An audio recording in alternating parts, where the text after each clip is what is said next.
What happens when a comedian famous for biting political satire sits across from America's sweetheart talk show host, only for things to spiral in a way no one expected? You're about to find out, because Randy Rainbow just had one of the most explosive meltdowns daytime TV has ever seen. It all started innocently enough. Kelly Clarkson, all warmth and smiles, welcomed Randy to her set.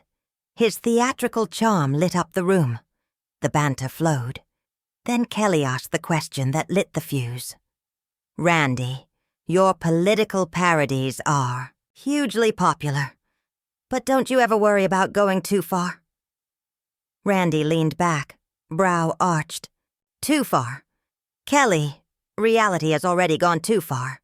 I'm just holding up the mirror." Kelly pressed on. "But some say your videos cross lines, especially when you target politicians so harshly." The smile faded from Randy's face. "Comedy is about crossing lines. That's the point. Are we seriously doing this right now?" Kelly leaned forward, her tone sharper. "I just think having a platform comes with responsibility. Some of your work can be divisive." "Divisive?" Randy shot back. "Calling out corruption isn't divisive. It's necessary. And you want to lecture me on responsibility? While your show pushes celebrity gossip and consumer fluff?" The audience stirred nervously. Kelly's smile tightened. "Randy, I think you're misunderstanding me. No, I understand perfectly. You brought me here to promote my work, and now you're trying to shame me for doing exactly what made me famous. Classic mainstream media." Kelly grew defensive. "I'm not shaming you. I'm asking questions my audience wants answered." "Your audience? Or your network executives? There's a difference." By now, the air in the studio was heavy with tension. Kelly tried to pivot. "Look, I respect your work, but don't you think there's value in finding common ground, instead of always pushing the most provocative angle?" Randy let out a bitter laugh. "Common ground? Kelly, one side is trying to dismantle democracy, while the other side keeps saying, 'Let's meet in the middle.' That's not balance. That's complicity." Kelly bristled. "That's a pretty extreme way of putting it." "Extreme," Randy shot back, "is pretending both sides deserve equal weight when one is burning the house down. Extreme is asking people like me to tone it down while the world is on fire." Kelly's composure cracked. "Randy, I think you're being unfair. I'm just trying to have a reasonable conversation." "Reasonable? Let's be reasonable then. Let's talk about how daytime TV has become a sanitized, advertiser-approved wasteland where nothing real can be said because it might upset sponsors." The studio fell silent. Kelly tried again to shift gears. "Maybe we should move on and talk about your new projects." "Oh, now you want to move on. Convenient. You dragged me through an interrogation about my responsibility. But the second I push back, it's time to change the subject." "Randy, I wasn't interrogating you," Kelly insisted. "I wanted an honest conversation." "Honest for who? Your producers? Or your audience who's starving for something authentic instead of this polished fluff?" Kelly inhaled deeply, her media training on full display. "My questions come from genuine curiosity," and his voice dripped with sarcasm. "Genuine curiosity would be asking me about my creative process, my journey as an artist, not grilling me on whether I'm too mean to politicians actively harming people." Kelly tried one last angle. "But with millions of followers, don't you see why people wonder about the impact of your message?" "Impact? Fine. Let's talk about the impact of treating authoritarianism like it's just another political opinion. Let's talk about the impact of watering down real issues until they're palatable for morning TV." By this point, Kelly's practice smile was gone. "We do cover serious issues on this show. she said tightly. Do you? Randy snapped. Or do you skim them just enough to look socially conscious, without ever challenging your audience to actually think? The audience sat frozen, watching a friendly talk show interview unravel into a live, unfiltered confrontation. The studio audience shifted uncomfortably, a ripple of unease moving through the rows. Some people fidgeted in their seats, while others raised their phones, eager to capture the moment unraveling before them. Kelly forced a tight smile. Randy, I really think you're mischaracterizing what we do here. Am I, Kelly? Randy shot back, his voice cutting through the silence. When was the last time you asked a question that wasn't safe? That wasn't designed to be answered with some pre-rehearsed talking point? Kelly's tone sharpened. I ask tough questions when they're appropriate. Appropriate according to who? Randy leaned forward now, his words like darts. Your legal team? Your advertisers?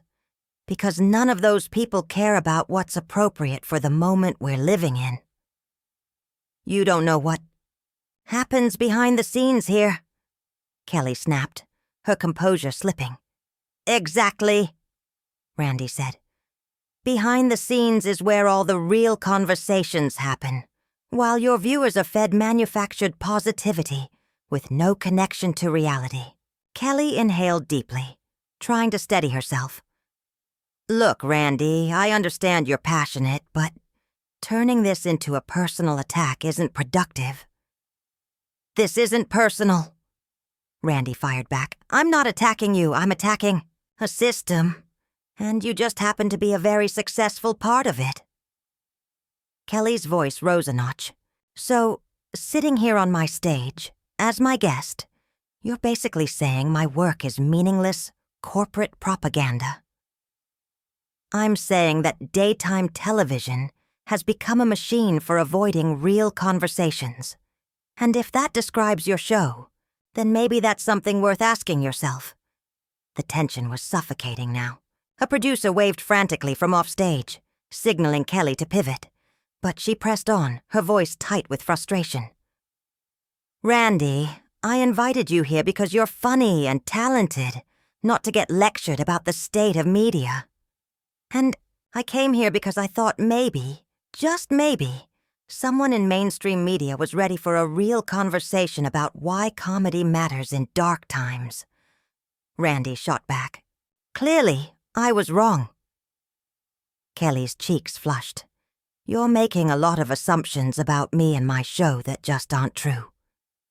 Then prove me wrong, Randy challenged. Ask me something real. Ask me why humor is one of the last defenses we have against authoritarianism. Ask me why satire matters. Don't just make me justify my existence as an artist. Kelly frowned.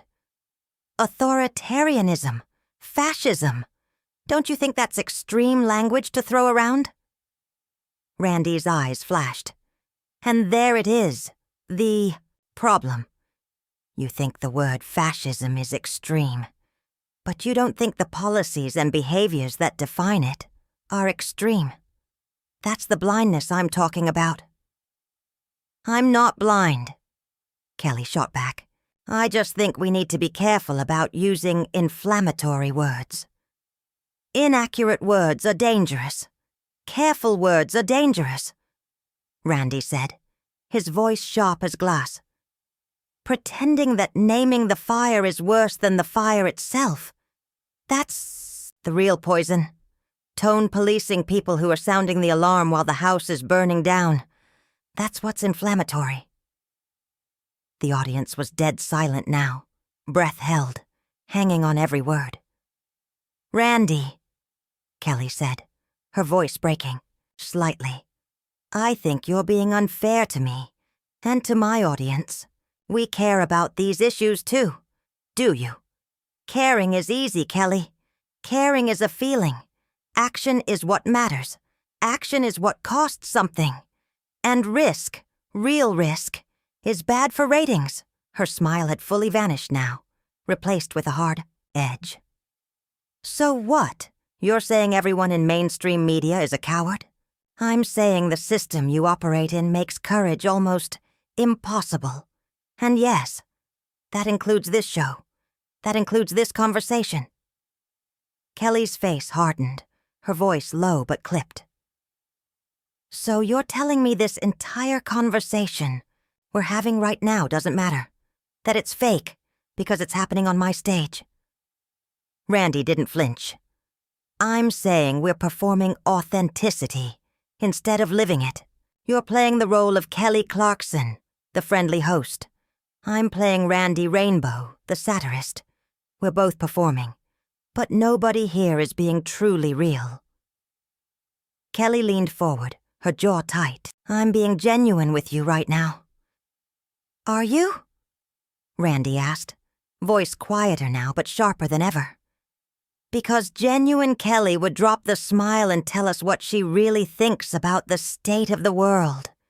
Genuine Kelly would stop hiding behind producers and advertisers and speak from her gut. But that Kelly, she's not allowed to exist on this stage." The silence that followed was deafening, so thick the audience barely dared to breathe. And you know what's also dangerous? Acting like you're the only person brave enough to see the truth. That kind of self-righteousness doesn't wake people up, Randy. It alienates them. Randy leans forward, eyes locked on Kelly. Alienates who? The people who are comfortable ignoring reality? The people who don't want to be reminded that the world is falling apart? If those people feel alienated, maybe that's a good thing. Kelly fires back, her voice rising. No, it's not a good thing. Alienating people means they stop listening.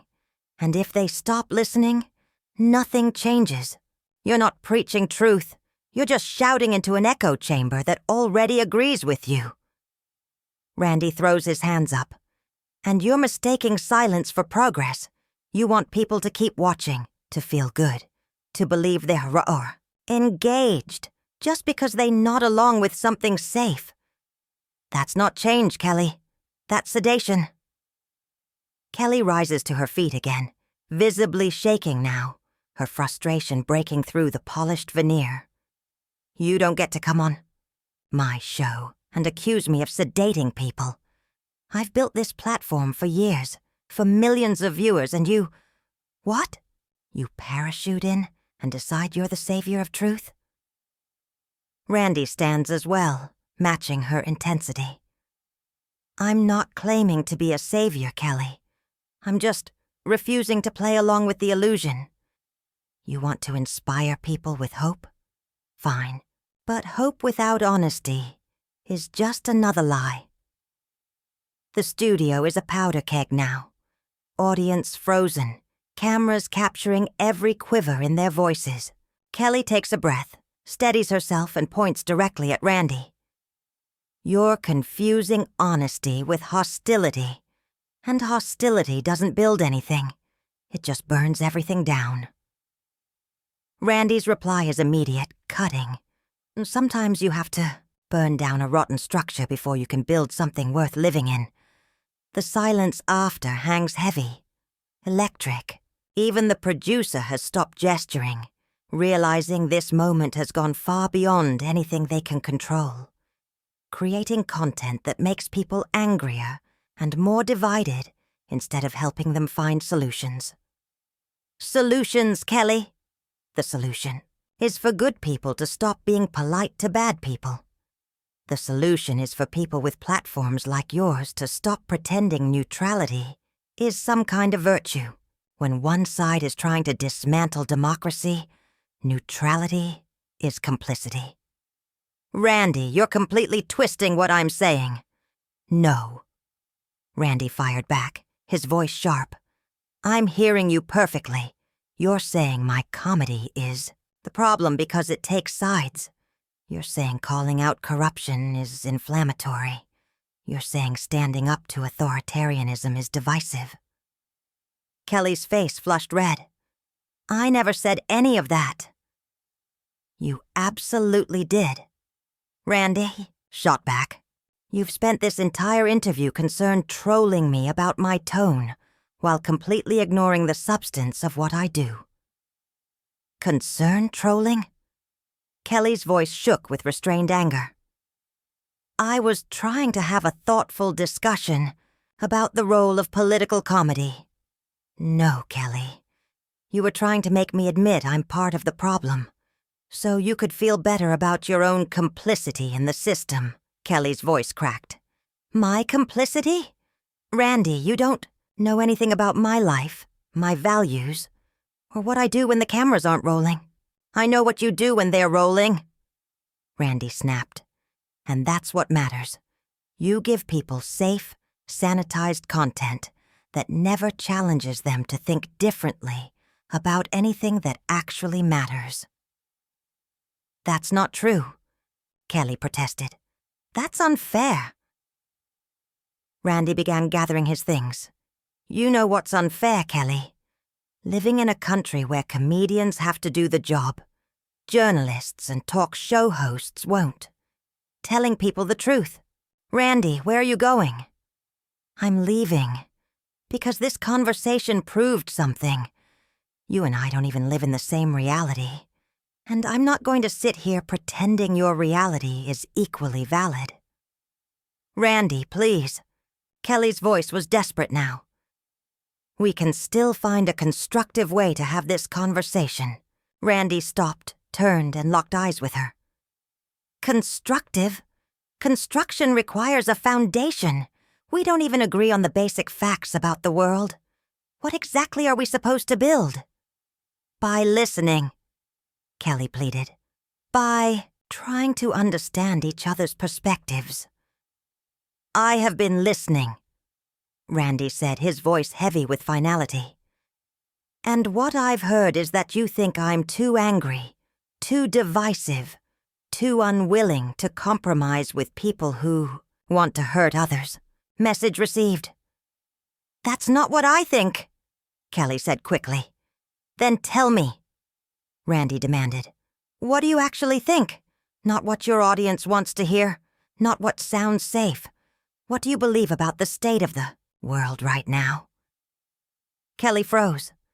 The silence stretched as cameras zoomed in on her face, capturing every flicker of doubt. Finally she spoke, but her voice lacked conviction. I think we need to find ways to heal the divisions in our country. Randy shook his head slowly, almost sadly. That's not an answer, Kelly. That's a slogan. And the fact that you can't give me a real one proves everything I've been saying. With that, he slung his bag over his shoulder and walked off the set. Kelly stood frozen in place, abandoned on her own stage, as the audience sat in stunned silence. The cameras kept rolling, capturing every second of the most dramatic walk-off in daytime television history. So there you have it, the explosive confrontation no one saw coming. What do you think? Was Randy right to call out Kelly? Or did he go too far? Drop your thoughts below, and don't forget to subscribe for more.